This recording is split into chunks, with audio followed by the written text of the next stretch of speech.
নতুন বাসায় ওঠার পর থেকে একটা জিনিস বারবার চোখে পড়ছে। আমাদের বারান্দার মুখোমুখি পাশের বিল্ডিংয়ের একদম লাগোয়া বারান্দায় একজন মাঝবয়সী মহিলা, বয়স সর্বোচ্চ 40 হবে। তিনি প্রায় মন খারাপ করে বারান্দার গ্রিল ধরে দাঁড়িয়ে থাকেন। দিনে বা রাতের বেশিরভাগ সময়টাতেই উনি বারান্দায় কাটান। আমি যতবারই বারান্দায় যাই কাপড় চোপড় নাড়তে ততবারই চোখে পড়ে। কখনো কখনো রাতে ঘুম ভাঙলে টয়লেটে যাওয়ার সময় বারান্দা থেকে চাপা কান্নার স্বর শুনতে পাই। আবিরকে বিষয়টা নিয়ে 2-1বার বলেছি, সে তেমন কোনো গুরুত্ব দেয়নি। একদিন না পারতে আমি ওই মহিলার সাথে যেচে পড়ে কথা বললাম। আমি জানতে চাই ওনার কী এমন দুঃখ, কী এমন কষ্ট যে জীবনটা একটা বারান্দায় সীমাবদ্ধ হয়ে গেল। কথায় কথায় জানতে পারলাম উনি একজন ক্যান্সার রোগী। ডাক্তার সময় বেঁধে দিয়েছে, বড়জোর 7-8 মাস বাঁচবে। এখন ওনাকে দেখাশোনার জন্য ওনার ছোট বোন এসে রয়েছে। সংসার সামলাচ্ছে, হাজব্যান্ড ব্যাংকে চাকরি করেন আর একমাত্র ছেলে কলেজে পড়ে। হোস্টেলে থেকে পড়াশুনো করে। বাসায় ওনারা 3জনই বলতে গেলে। কথাগুলো শোনার পর ভেতরটা কেমন শূন্য হয়ে গেল। মানুষের জীবনে কত রকম কষ্ট থাকে ভাবা যায়। আমি ওনাকে আপা বলে ডাকা শুরু করলাম। এরপর থেকে আপার সাথে আমার প্রতিদিন টুকটাক কথা হতো। আমি যতটুকু পারতাম আপাকে সঙ্গ দিতাম। অল্প দিনের পরিচয়ে আপা কেমন আপন হয়ে গেল আমার। একদিন দুপুরবেলা আপার ডাকাডাকিতে আমার ঘুম ভেঙে গেল। দৌড়ে বারান্দায় গেলাম।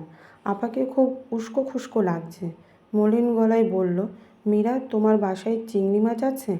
আমার খুব চিংড়ি ভুনা খেতে মন চাচ্ছে, আমার জন্য নিয়ে আসবে? আমার মনটা ভীষণ খারাপ হয়ে গেল। এই প্রথম আপা মুখ ফুটে কিছু একটা খেতে চাইলো। কত সময় কত কিছু সেধেছি, নিতেই চাই না। এখন যাও চাইলো, কিন্তু বাসায় তো চিংড়ি নেই।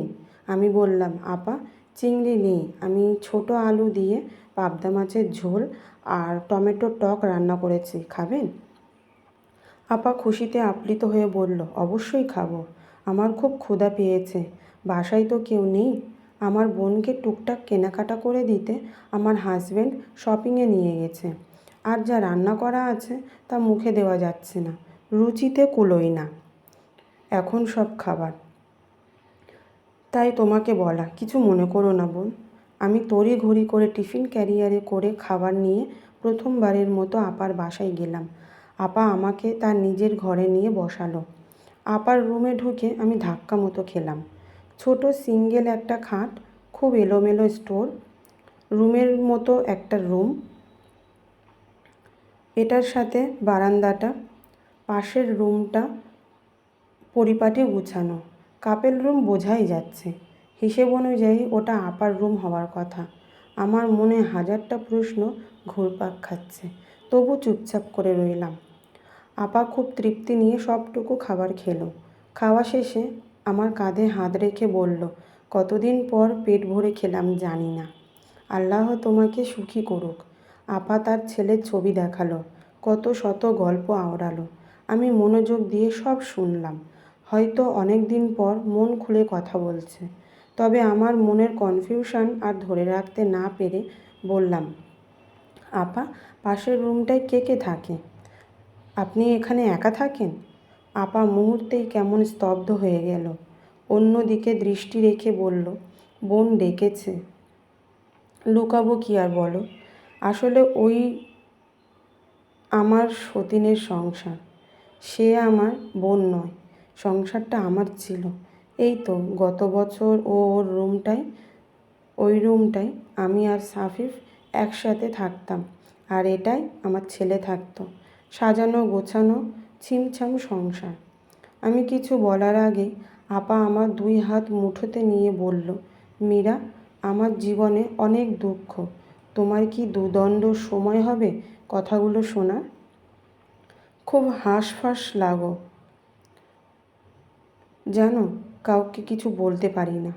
আল্লাহ ছাড়া কাউকে পাই না বলার, কিন্তু আল্লাহ তো নিশ্চুপ থাকে, আমাকে সান্ত্বনা দেয় না। সান্ত্বনা কই পাবো বলো তো? বলেই আপা ঝরঝর করে কেঁদে ফেলল। আমি আপার নিষ্প্রাণ চোখের দিকে তাকিয়ে রইলাম। গলা দিয়ে আমার কোনো কথা বেরোচ্ছে না। আপা নিজেকে সামলে নিয়ে আবার বলতে শুরু করলো, জানো মীরা, আমার যখন প্রথম ক্যান্সার ধরা পড়ে তখন ডাক্তার বলেছিল ইন্ডিয়া গিয়ে চিকিৎসা করালে আমি সুস্থ হয়ে যেতে পারি। অনেক টাকা লাগবে।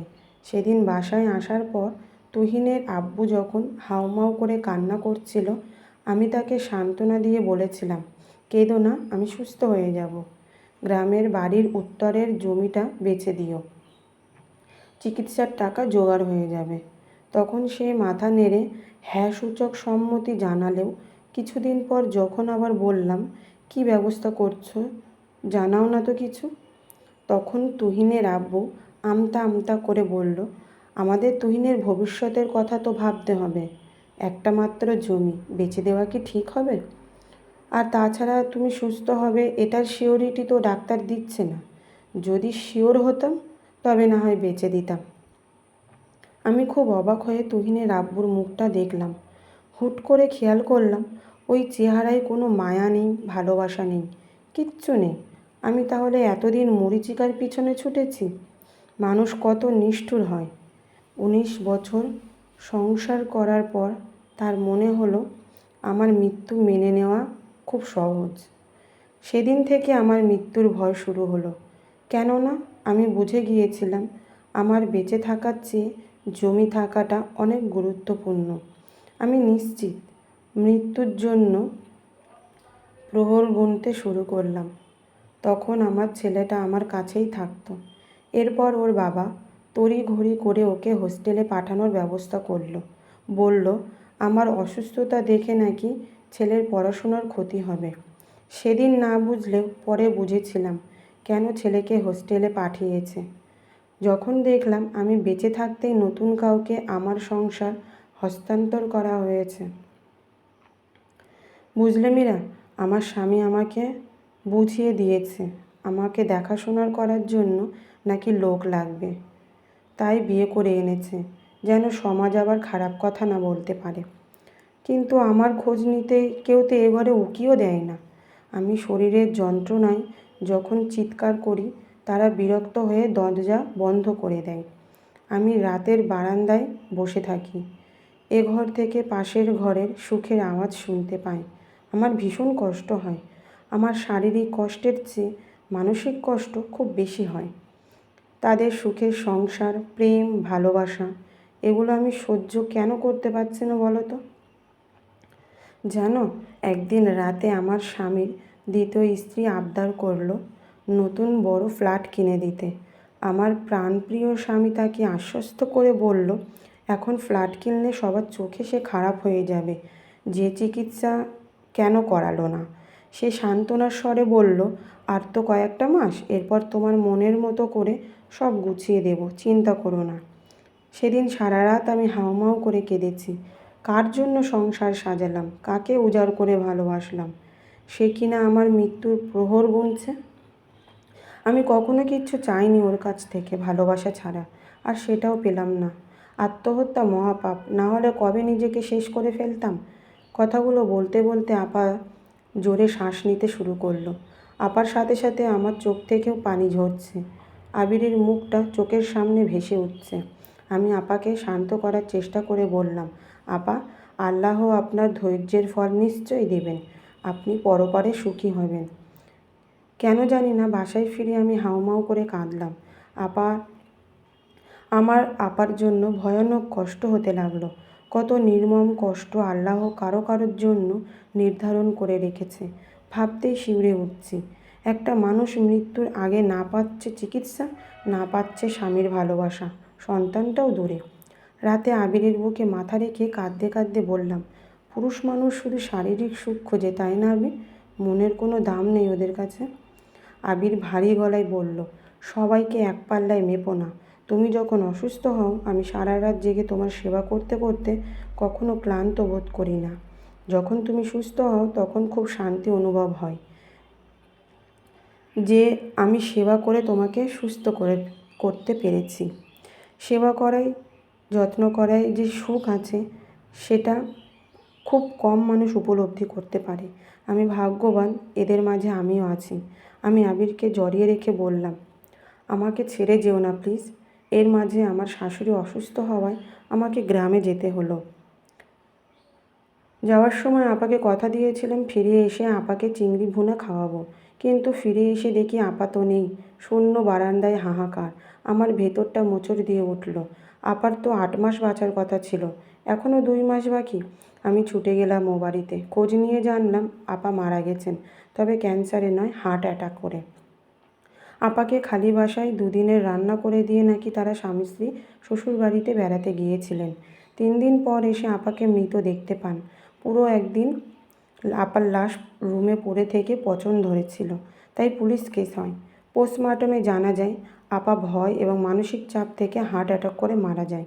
আমি ভেবেছিলাম আপা এত তাড়াতাড়ি তো মরবে না, কিন্তু আপা তো রোগে মরেনি, আপাকে খুন করা হয়েছে। কতটা অসহ্য যন্ত্রণা নিয়ে আপা দুনিয়া ছেড়েছে। পুরো অন্ধকার বাসায় আপা মৃত্যু যন্ত্রণায় ছটফট করেছে। পাশে বসে মাথায় হাত বুলানোর কেউ ছিল না, দোয়া পড়ার কেউ ছিল না। শূন্য বাসায় আপা এক বুক অভিমান নিয়ে পৃথিবী ছেড়েছে। আমার ভেতরটা ভেঙে চুরে টুকরো টুকরো হয়ে যাচ্ছে। আপাকে দেওয়া কথা তো রাখতে পারলাম না, আপাকে আর চিংড়ি ভুনা খাওয়ানো হলো না। এই আফসোস নিয়ে আমাকে সারাটা জীবন কাটাতে হবে। আপার মৃত্যুর পর আমি কয়েক মাস মানসিক সমস্যায় ভুগেছি। মাঝরাতে উঠে আবিরকে জড়িয়ে ধরে চিৎকার করে বলতাম, আমাকে ছেড়ে যেও না, আমাকে একা রেখো না। আবির এর যত্নে আস্তে আস্তে ট্রমা কাটিয়ে উঠলেও এখনও মাঝে মাঝে তন্দ্রাচ্ছন্ন অবস্থায় আপাকে জানালার গ্রিল ধরে দাঁড়িয়ে থাকতে দেখি। আপার চুলগুলো এলোমেলো, চোখের নিচে কালশিটে দাগ। আপা উদাস হয়ে আকাশের দিকে তাকিয়ে থাকে। আমি চিৎকার করে আপাকে ডাকি, আপা, আপনাকে ছাড়া আমি চিংড়ি খাবো না, কখনো না। কিন্তু আপা তো আমার ডাক শুনতে পায় না।